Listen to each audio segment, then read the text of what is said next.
5 kulcs a célok kitűzéséhez.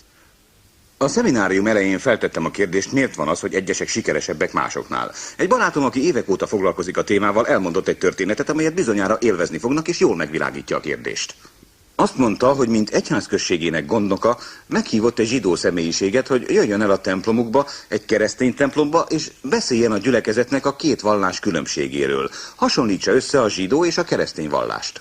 Nos, ez a zsidó úr eljött néhány hét múlva, felállt, és a következőképpen kezdte beszédét. Hölgyeim és uraim, elolvastam az önök könyveit és a mi könyveinket. Megvizsgáltam az önök alaptanításait, hasonlóképpen a miénket is, és a következő következtetésre jutottam. A Biblia és a Talmud és az összes többi könyvünk szerint az élet két alaptörvénye: szeresd az Urat és szeresd fele barátodat, mint te magadat. És hozzáfűzte: hölgyeim és uraim, minden más csak magyarázat. Azon kívül minden csak magyarázat.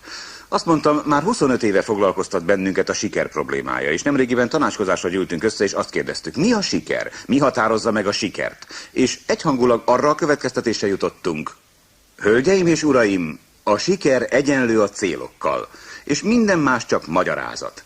A siker egyenlő a célokkal, és minden más csak magyarázat. És azt hiszem, semmi olyat nem fognak megtanulni, ami igazabb ennél.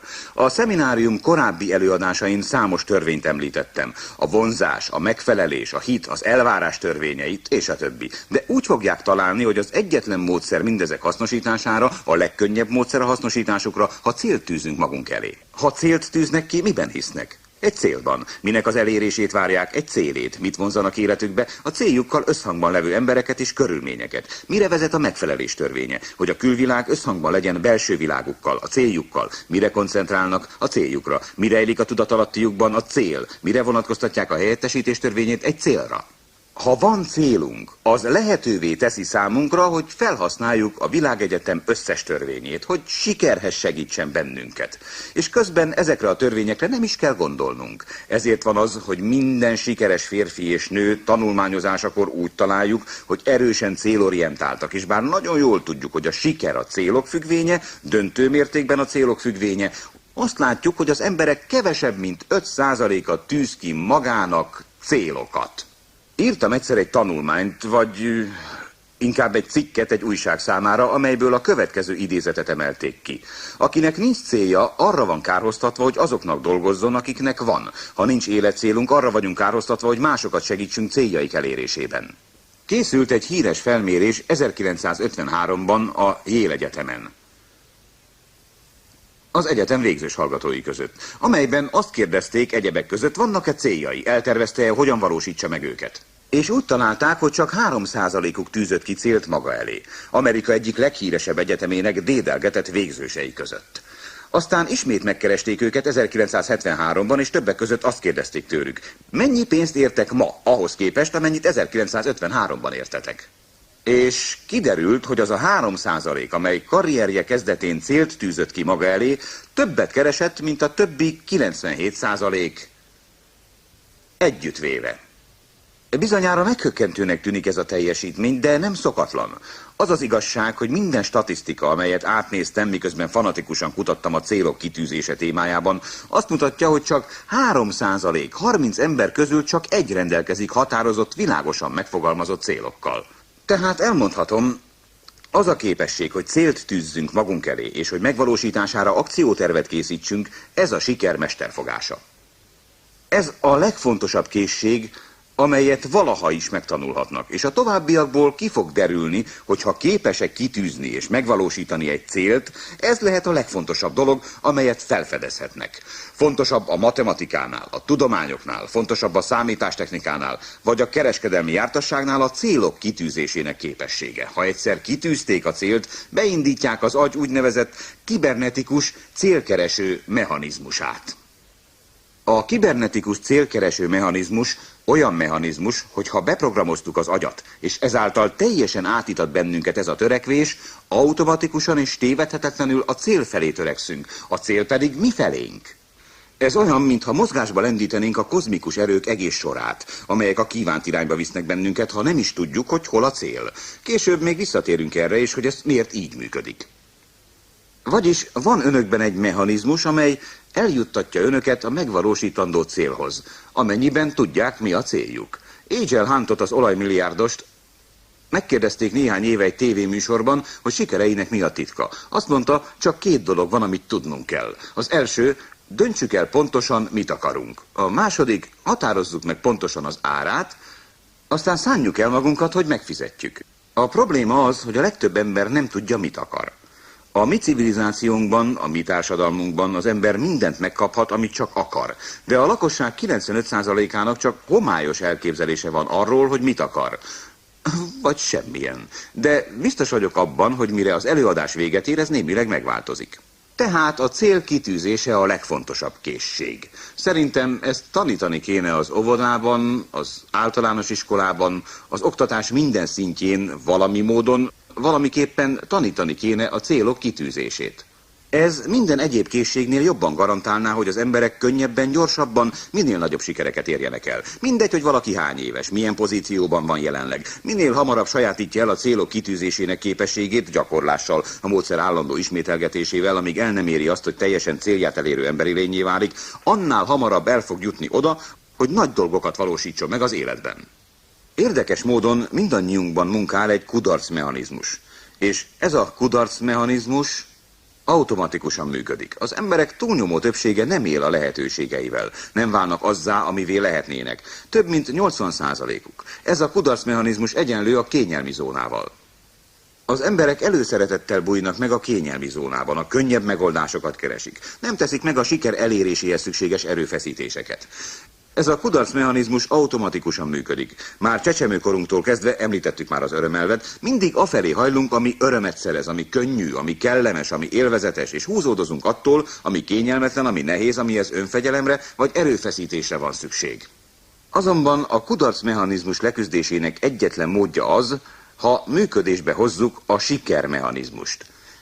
És ezt a sikermechanizmust egy cél hozza működésbe. Ahányszor célt tűzünk magunk elé, legyőzzük a kudarcmechanizmust. Ha egy célra gondolunk, legyőzzük a kudarcmechanizmust. Ha tehát kitűzünk egy célt, az pozitív energiát szabadít fel, ösztönt és vágyat ébreszt, kitartást ad nekünk és gondolati tisztaságot, amellett erős elhatározást, hogy haladjunk előre a célunk felé. A kényelmi zónából csak is úgy tudunk kitörni, ha célokat tűzünk magunk elé, méghozzá mindig magasabbakat, mint amit addig elértünk. És az utóbbi években bármennyi kiemelkedő személyiség viselkedését tanulmányoztam, azoknak az a tudatos szokása, hogy nem ragadnak le a kényelmi zónában. Egyfolytában tudatában vannak annak, hogy természetes hajlamunk van a visszahúzódásra, a kényelmes életre. Ezért mindig újabb célt tűznek maguk elé, mindig nagyobbat, mint amit már megvalósítottak. Egyfolytában küzdenek, mindig olyat akarnak elérni, amit még soha azelőtt. Ezért folyton fejlődnek, folyton ott vannak az események sűrűjében, folyton észnél vannak, és egyfolytában sikeresek. Most már tudjuk ugyebár, hogy a célok megvalósítása automatikus. Adva van ez a kibernetikus mechanizmus. Ha egyszer beprogramoztuk agyunkba a célt, automatikusan haladunk felé. A probléma nem a célok megvalósítása. Mint emberi lények célorientált organizmusok vagyunk. Csak akkor vagyunk boldogok, ha van célunk. Csak akkor vagyunk tele élettel, ha valami olyasmivel foglalkozunk, ami fontos a számunkra. Arra van szükségünk, hogy úgy érezzük, életünknek van értelme, célja, iránya, jelentősége.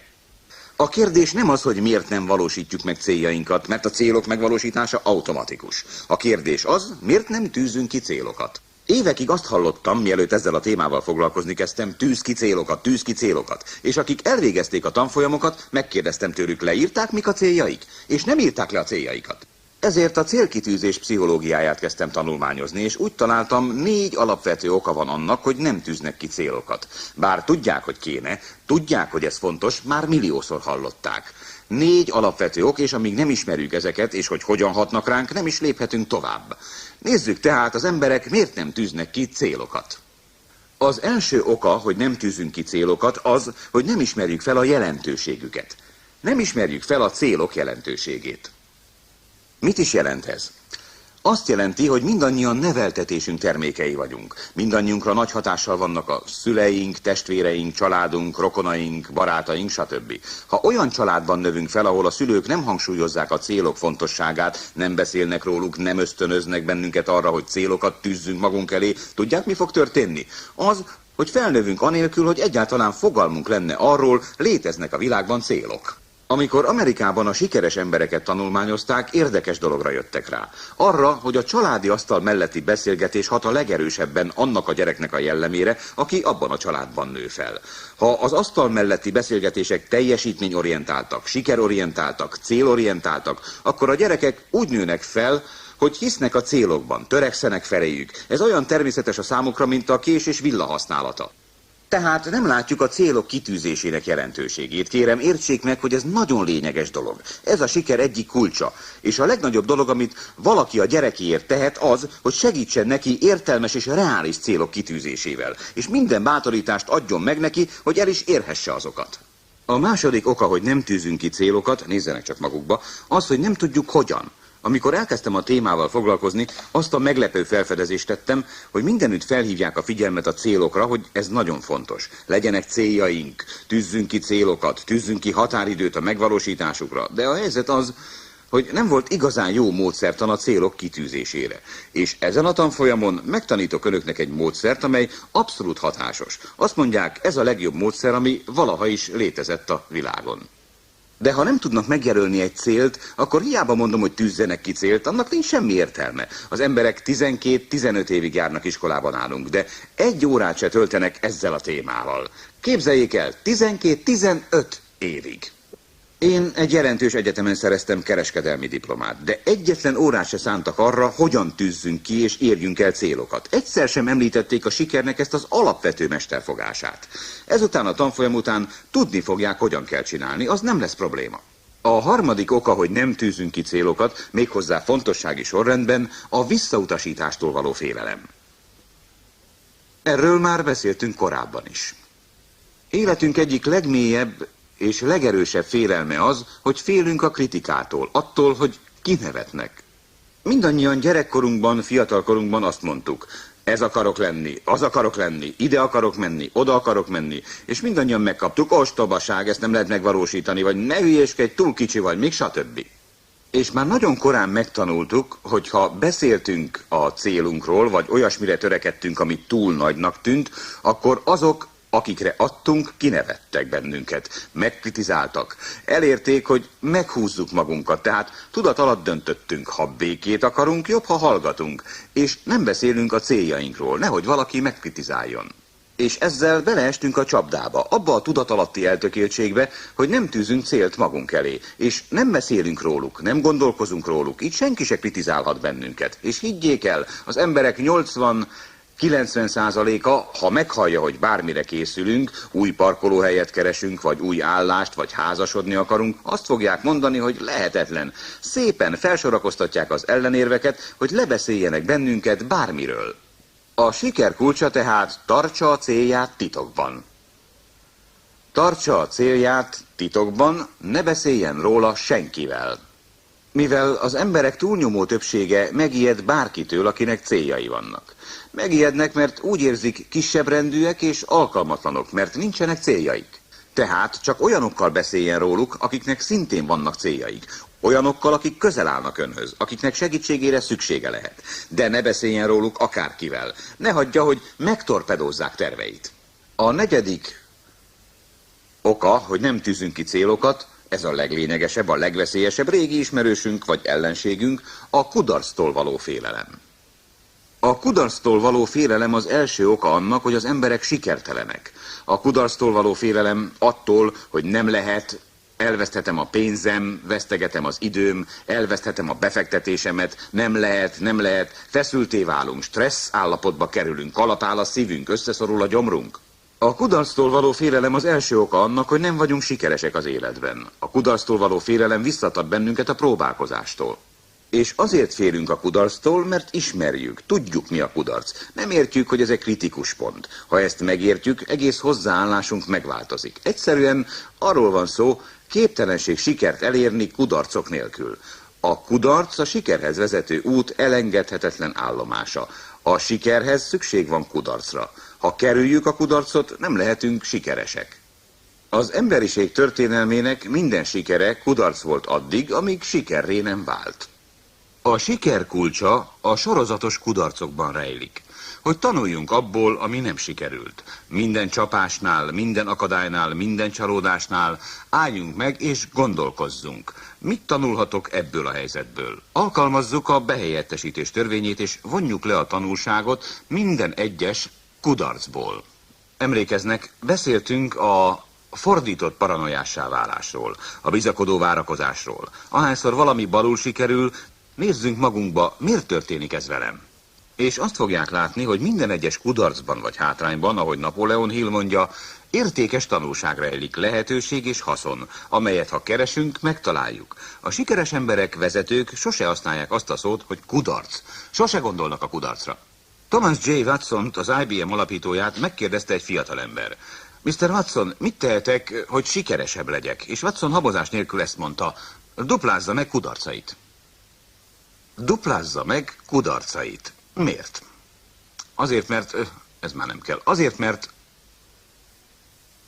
ha megnézzük sikeres férfiak és nők élettörténetét, mondjuk egy olyan személyiségét, mint Thomas Edison, ő a világ egyik legtöbb kudarcot megélt embere. Thomas Edison élete folyamán 1052 találmányt jegyeztetett be az amerikai szabványhivatalnál. És a végén majdnem mindegyikből ténylegesen kereskedelmi termék lett, és ezekkel hatalmas pénzeket keresett. És Watson, azaz Edison, ugyanakkor a világ egyik legsikertelenebb feltalálója volt. 17 000-szer próbálkozott sikertelenül, hogy egy olyan növényt találjon, amelyikből természetes gumit lehetne kivonni.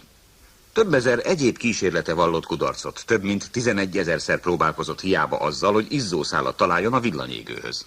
Az 5000. sikertelen kísérlete után cikket írtak róla az újságban, Edison bukása címmel arról, hogy a világot izzólámpával világítsa meg. Mindenki meg volt győződve arról, hogy az utat petróleumlámpával kell megvilágítani. Egy fiatal újságíró ment el hozzá, és megkérdezte, miért szán ennyi pénzt és időt erre a micsodára, ha már 5000-szer kudarcot vallott. Edison azt válaszolta, a fiatalember maga nem érti, hogyan működik a világ. Én nem vallottam kudarcot, hanem sikerült megtalálnom 5000 olyan módszert, amelyik használhatatlan. Ezáltal 5000-szer közelebb kerültem a használható megoldáshoz. Több mint 11 000 kísérletet végzett, amíg megtalálta a Wolframot, a szénizzószál helyett, és létrehozta az első Wolfram szálas villanyégőt, amely megváltoztatta a világot. Sanders ezredes több mint 1000 étteremben járt. 66 éves korában több mint 1000 étteremben próbálta eladni hiába a receptjét, mielőtt talált egy éttermet, amely 5 centet fizetett csirkénként, de nem adta el.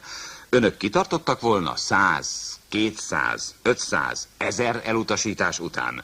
Sanders kitartott, és Amerika egyik leggazdagabb, leghíresebb, legmegbecsültebb embere lett. Tehát meg kell érteniük, hogy a siker és a kudarc kéz a kézben jár. Bárhol, ahol lehetőség van a sikerre, ott megvan a kudarc lehetősége is. Nem baj a kudarc, amennyiben tanulnak belőle, és ne feledjék, bizonyos számú kudarcon keresztül kell esnünk, hogy tanuljunk belőlük, tapasztalatokat szerezzünk, hogy elérjük a sikert, és minél előbb tesszük, annál hamarabb leszünk túl rajta. Minél többször hibázunk, bukunk el, de összeszedjük magunkat és tanulunk belőlük, annál hamarabb érjük el azt, amire képesek vagyunk. Na jó, ez elvezet bennünket az előadás második részéhez, az úgynevezett 5 kulcshoz. Ez az 5 kulcs a célkitűzés folyamatának 5 alapelve, amelyeket mindig számításba kell venniük. Nézzük tehát az első számú kulcsot. Életünkben a legijesztőbb dolog a változás. De azt is tudjuk, hogy a változás elkerülhetetlen, a fejlődés része.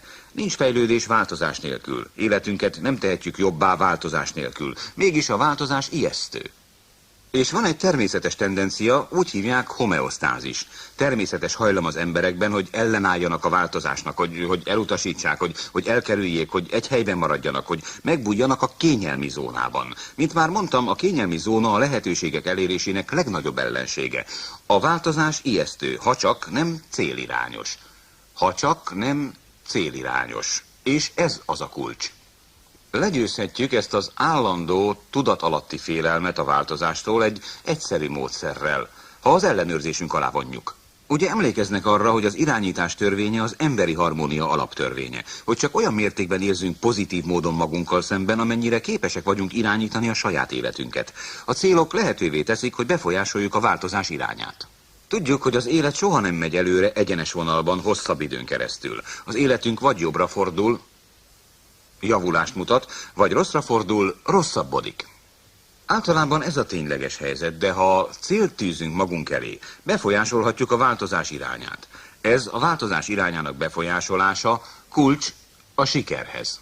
Tehát minden, ami az életünkben történik, célirányos. Olyasmi felé halad, amit akarunk, a javulás irányába, magasabb eszmények irányába, nem csak úgy véletlenül. És senki se fél a változástól, ha olyat hoz, amit várunk. Csak attól a változástól félünk, amely után sorsunk a korábbinál rosszabbra fordul. Ezzel eljutunk a célok kitűzésének második kulcsához. Ezt úgy nevezzük a kiemelkedő adottságok területe. A kiemelkedő adottságok elve egyszerű dolgot akar. Arról van itt szó, hogy minden ember rendelkezik adottságokkal, amelyek eltérnek az átlagostól. Ezek az átlagos adottságok. Jobbak vagyunk a főzésben, rosszabbak a matematikában, jobbak a kommunikálásban, rosszabbak az eladásban, jobbak a beszédben, rosszabbak a történelemben, és a többi. Mindannyiunknak vannak adottságai, de az is kiderül, hogy vannak bizonyos adottságaink, amelyek messze kiemelkednek az átlagostól. Minden egyes emberben megvan a kiemelkedő adottságok területe, és ezen a területen kiemelkedő teljesítményt tud nyújtani, ha rátalál. Minden egyes ember, mint már említettem, zseniális egy bizonyos területen, és a felnőtt korban ez az egyik legfontosabb feladatunk, hogy megtaláljuk ezt a területet. És szívünkkel, lelkünkkel arra törekedjünk, hogy tényleg tökéletessé váljunk ezen a területen, ahol különleges adottságokkal rendelkezünk. Lássunk most 3 kulcsot a kiemelkedő adottságok területéhez. 3 igen fontos kulcsot. Az első a figyelem. Azok a dolgok, amelyek lekötik a figyelmünket, nagyon jól mutatják, melyik területen rendelkezünk kiemelkedő adottságokkal. Mit szeretünk olvasni, miről szeretünk beszélgetni, gondolkodni, mit szeretünk tanulni, miben szeretünk jobban elmélyedni. Aztán az érdeklődés, az, hogy mi érdekel bennünket. Mi az a téma, amely életünk folyamán a leginkább lenyűgözött bennünket? Általában itt belül úgy vagyunk programozva, hogy olyan dolgok érdekelnek, vonzanak bennünket, amelyekhez a legjobban értünk. Végül pedig az elmélyedés. Miben tudunk tökéletesen elmélyedni? Mi az, amit a legmélyebb figyelemmel tudunk kísérni munka közben, gondolkodás, olvasás közben? Miben tudunk a legjobban elmélyedni? Figyelem, érdeklődés, elmélyedés. Ez a 3 kulcs ahhoz, hogy megtaláljuk kiemelkedő adottságainkat. És ez az egyik legnagyobb felelősségünk felnőtt korban, hogy rátaláljunk erre a területre, mert amíg ezt el nem érjük, addig nem tökéletesíthetjük képességeinket, és mindenki rendelkezik kiemelkedő adottságokkal. A következő, a 3. kulcs, a kiemelkedő adottságok a 2-es, amit úgy hívunk a gyémántmező. A gyémántmező elmélet egy öreg farmerről szóló történetből ered. Elment gyémántot kutatni Afrikába. Eladta a farmját, vette a cókmókját, elment gyémántot kutatni. Elfogyott a pénze, és végül meghalt szegényen és magányosan. Ez alatt otthon a régi farmján az új tulajdonos rátalált a világ legnagyobb gyémántjaira. A gyémántmező elmélet arra tanít bennünket, hogy a lábunk alatt pont most, szinte minden esetben megtaláljuk, amit keresünk.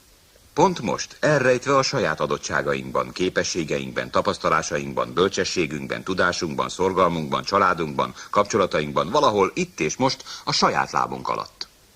Itt van a lehetőség, amit keresünk. Nem kell elmennünk a világ végére, nem kell másik városba költöznünk, nem kell megváltoznunk, csak fel kell tárnunk a saját gyémántmezőnket. De az az érdekes, hogy a gyémántok nem látszanak gyémántoknak nyers állapotukban. A gyémántok vagy a lehetőségek mindig a kemény munka álruhájában kerülnek elénk. Annak, hogy az emberek mindig másút keresik őket, az az oka, hogy mindig a kemény munka álruhájában kerülnek elénk. És sok munka és erőfeszítés kell ahhoz, hogy napvilágra kerüljenek. Tehát nézzünk a lábunk alá, hogy megtaláljuk a gyémántmezőt. Keressük meg, hogy milyen területen vannak kiemelkedő adottságaink. Ez nagyon fontos a célok kitűzése terén. A 4. kulcs az egyensúly megteremtése. Hogy igazán sikeresek legyünk, egyensúlyban lévő célokkal kell rendelkeznünk. Nem lehetnek csak pénzzel kapcsolatos céljaink, nem lehetnek csak egyirányú céljaink. Egyensúlyt kell teremtenünk. Íme az egyensúly 3 kulcs területe. Az első a személyes és családi célok. A személyes és családi célok mindennél jobban meghatározzák érzelmi életünk mienségét. Meghatározzák, milyenek az érzéseink saját magunkkal és az élettel kapcsolatban. 3-5 ilyen célra van szükségünk. Ezek adják a választ a miértre, az életünk miértjeire. Elsősorban ezért élünk a Földön. Meg akarjuk valósítani azt, ami lényeges és örömet szerez a számunkra. Ezeket ne áldozzuk fel semmiért. A 2. célirány a foglalkozási és karrier célok. Ezek megvalósítása révén keressük a kenyerünket. Ezek által valósítjuk meg magunkat, mint a társadalom produktív tagjai. Ez a hozzájárulásunk. Ezek a mit célok. De ne feledjék, ezek nem olyan fontosak, mint a miértek. Mert van bennünk egy természetes hajlam, ha nem vigyázunk, úgy lefoglal minket a mit, a foglalkozási és karrier célok, hogy megfeledkezünk magunkról és családunkról. Pedig ezért kezdtünk bele az egészbe. Ezen a területen is 3-5 célra van szükség. A harmadik az önfejlesztő célok. Az önfejlesztő célok azt jelentik, hogy úgy tekintünk magunkra, mint akit magunknak kell kialakítanunk. Vagyis úgy tekintjük magunkat, mint valakit, aki végtelen képességekkel rendelkezik, amelyeket ki kell fejlesztenünk. Szintén 3-5 ilyen célra van szükségünk. Az önfejlesztő célok az eszközök. Az önfejlesztés az eszköz, hogy megszerezzük a mit, amire szükségünk van. Hogy teljesítsük a miérteket. Még egy valami. Ez lesz az 5. pont. Szükségünk van egy legnagyobb meghatározott célra.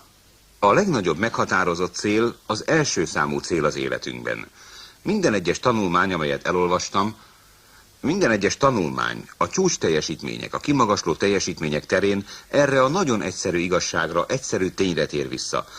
Az életünk akkor kezd igazán nagyszerűvé válni, ha kitűzünk egy legnagyobb meghatározott célt.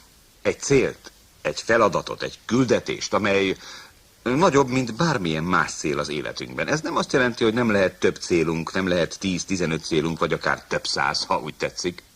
De kell, hogy legyen egy nagy cél. Ha felébresztenek, felráznak bennünket az éjszaka közepén, és megkérdezik, mi a legnagyobb meghatározott célod, legyünk képesek kinyitni a szemünket és kivágni nyomban. Ez a legnagyobb cél mérhető kell, hogy legyen. Tehát nem lehet az a legfőbb célunk, hogy boldogok legyünk. Oda jött hozzám egy asszony, és azt mondta, a legfőbb célom elérni a világbékét.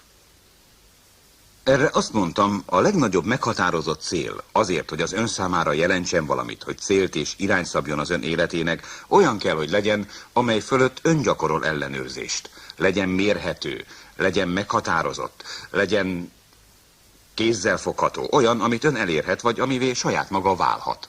Legyen olyan valami, hogyha elérte, akkor úgy tekinthet rá, tessék, itt van, megvalósítottam. Nem lehet valami megfoghatatlan, mert egy nagy, széles, határtalan cél csak arra jó, hogy becsapjuk magunkat, és egyáltalán ne legyen célunk. A legfőbb céllal és a többi céllal kapcsolatban 2 dolog.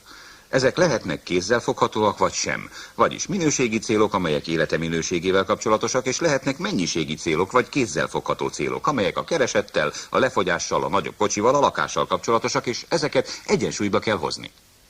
Végül pedig szükség van rövidtávú és hosszú távú célokra. A rövidtávú célokra ideálisan körülbelül 90 napot szánhatunk, maximális motivációval. A hosszú távú célokra körülbelül 2-3 évet szánhatunk, és a legfőbb meghatározott célokra, a legfőbb célokra 2-3 évet, esetleg többet vagy kevesebbet, amelyet osszunk fel 90 napos periódusokra.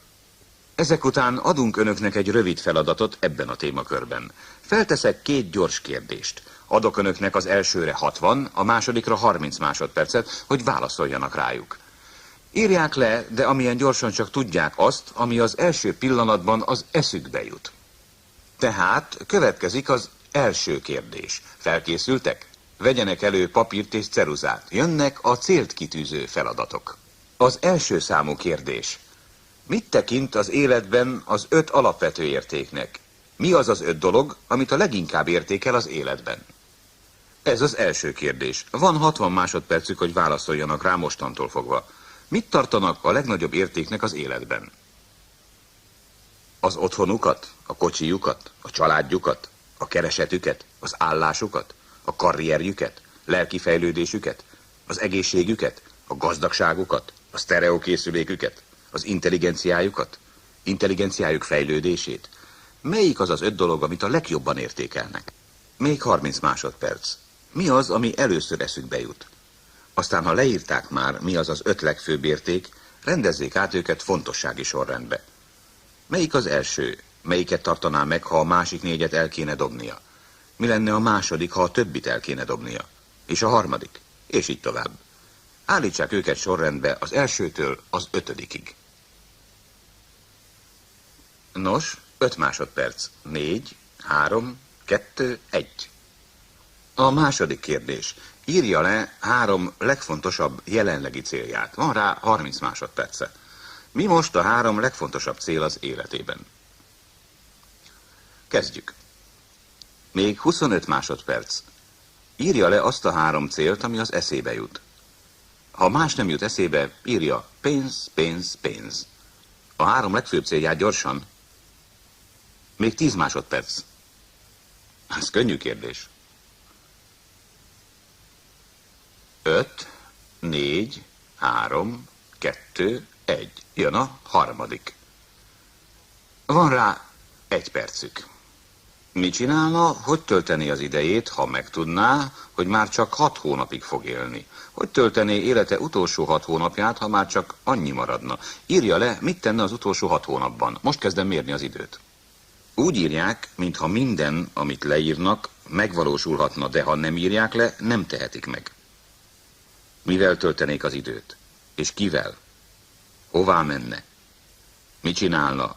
Mit szeretne befejezni? Mit szeretne elkezdeni? Kivel szeretne találkozni? Kit hívna fel telefonon? Milyen adósságokat csinálna? Tehát, mit csinálna, ha már csak 6 hónapja lenne hátra?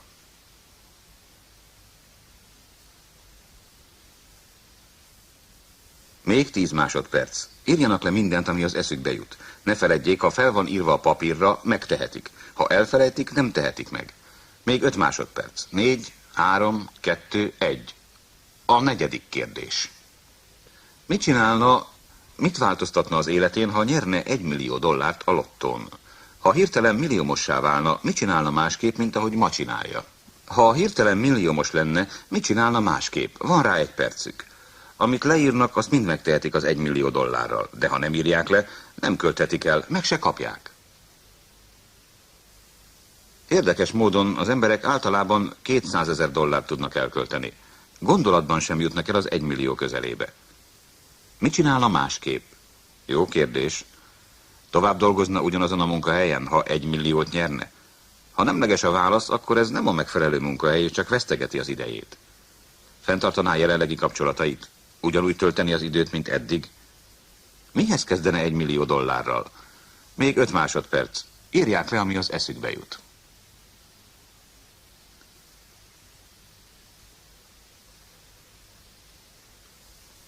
Járt az egyik tanfolyamomra egy farmer. Azt mondta, csinálná tovább, amíg csak futja a pénzből. Na, lássuk az 5-öst.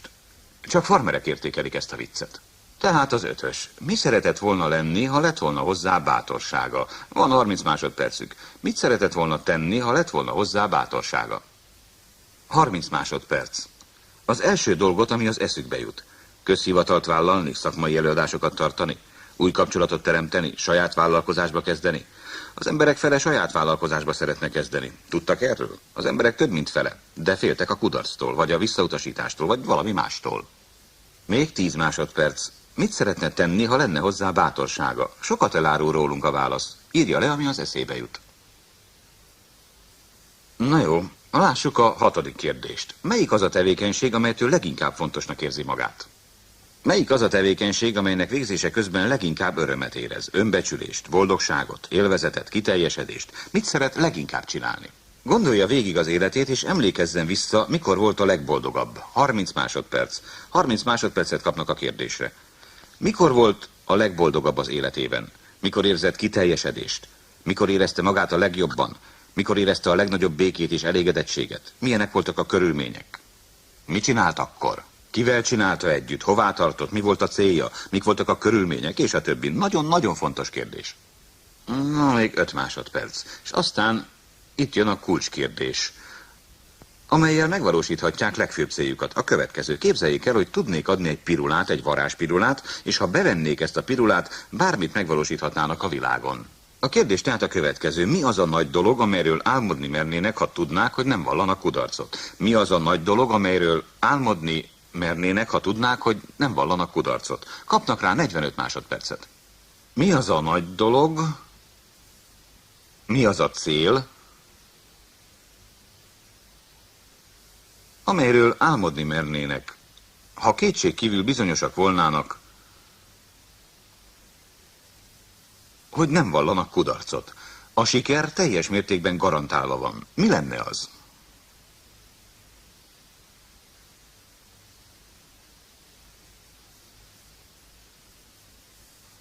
Még 5 másodperc. Szinte minden esetben a válasz már is ott van a nyelvünk hegyén. De vannak olyanok, akik úgy ülték végig az egész gyakorlatot, hogy nem válaszoltak meg egyetlen kérdést sem, de az sem baj. Az egész gyakorlatnak az a célja, hogy segítsen kikristályosítani céljainkat, különösképpen a legfőbb határozott célunkat. Nézzük a célokat, nézzük végig a kérdéseket. És javaslom, hogy nézzék át az egészet minden hónapban, amíg rá nem tudják vágni a választ minden egyes kérdésre, amíg egyre jobbak lesznek a válaszaik. Az életben az 5 alapvető érték. Azt mondtuk, hogy a csúcs teljesítmény kulcsa az önbecsülés, de csak akkor lesz önbecsülésünk, ha céljaink és értékeink úgy simulnak egymáshoz, mint kesztyű a kézre. Társadalmunkban a legsikeresebb férfiak és nők azok, akik tudják, miben hisznek, tisztában vannak az értékekkel, és úgy szervezik idejüket, hogy összhangban legyen értékeikkel. És látni fogják, hogy a legtöbb stressz, boldogtalanság, ingerlékenység, egészségi probléma, kiégettség abból adódik, hogy olyan életet élünk, amely nem egyeztethető össze értékeinkkel. Tehát folyton kérdezzék maguktól, mit tartok értéknek, miben hiszek, igyekezzenek, hogy belső és külső életük összhangban legyen. Ez a kulcs a csúcs teljesítményhez, a kulcs az önbecsüléshez, a kulcs a boldogsághoz. A második. Mi a 3 legfontosabb célunk? Amikor csak 30 másodperc áll rendelkezésünkre, biztos, hogy a 3 legfontosabb célunk az, ami hirtelen előbukkan a tudatalattinkból. Úgy érzem, ez a kérdés lényeges dolgokat tár fel. Tegyék fel önmaguknak és másoknak is. Mit tennének, ha csak 6 hónapjuk volna hátra? Ha csak 6 hónapjuk lenne. Visszatérünk az alapvető értékekhez. Ebből kiderül, mit értékel igazán az életben. És hasonlóképpen fontos kérdés, hogy jelenlegi életünk mennyiben hasonlít ahhoz, amit akkor csinálnánk, ha csak 6 hónapunk volna hátra. Több időt töltenénk a családdal? Ha ez a válasz, akkor most is több időt tölt velük. Ne feledjék, sose tudjuk, mikor marad csak 6 hónap az életünkből. Mit tenne, ha hirtelen milliómossá válna? Tökéletes kérdés. Tulajdonképpen arra kíváncsi, mit tennénk, ha miénk lenne a világ összes pénze és ideje. Mit tennénk, ha nem félnénk a kudarctól, vagy a visszautasítástól. Mit tennénk, ha szabadon választhatnánk. Ha teljesen szabadon választhatnánk bármit, amit válaszként leírtak a 4-es kérdésre, megvalósíthatják. Nem is kell az $1 millió, csak ki kell tűznünk ezeket, mint célokat, tervet készítenünk, és hozzáfogni a megvalósításukhoz. Nem megy olyan könnyen, mintha milliómosok volnánk, de elérhetjük. A kérdés feltevése felszabadítja szellemünket. 5-ös kérdés. Mihez nincs bátorságunk? Ebből kiderül, mi az az önkorlátozó hiedelem vagy gátlás, amely visszatart bennünket abban, hogy megvalósítsuk önmagunkat. A 6-os kérdés. Mitől érezzük magunkat fontosnak? Ez arra keresi a választ, mitől van önbecsülésünk, és innen tévejgésmentesen jutunk el a kiemelkedő adottságokhoz. Mert csak azt tudjuk tökéletesen csinálni, amitől fontosnak érezzük magunkat. Végül a 7. kérdés. Mi az a nagy dolog, amelyről álmodni merne, ha tudná, hogy nem val kudarcot? Befejezésül hadd mondjam el, bármit is írtak erre a kérdésre válaszul, bármit válaszoltak a kérdésre, mi az a nagy dolog, amelyről álmodni merne, ha tudná, hogy nem val kudarcot, azt megteheti, megszerezheti, azzá válhat. Csak az a kérdés, mennyire akarja ezt a valamit, és hajlandó-e megfizetni az árát? Mert ha nagyon akarja, és hajlandó megfizetni az árát, és dolgozni érte, elérhet bármit, ami a listán szerepel, és néha sokkal hasznosabb, mint el tudná képzelni. Csak az a kérdés, hogy mennyire akarja. Egy ember életének a minősége bármilyen tevékenységi területet választ magának, egyenes arányban áll a kiválóság iránti elkötelezettségével. Vincent T. Lombardi.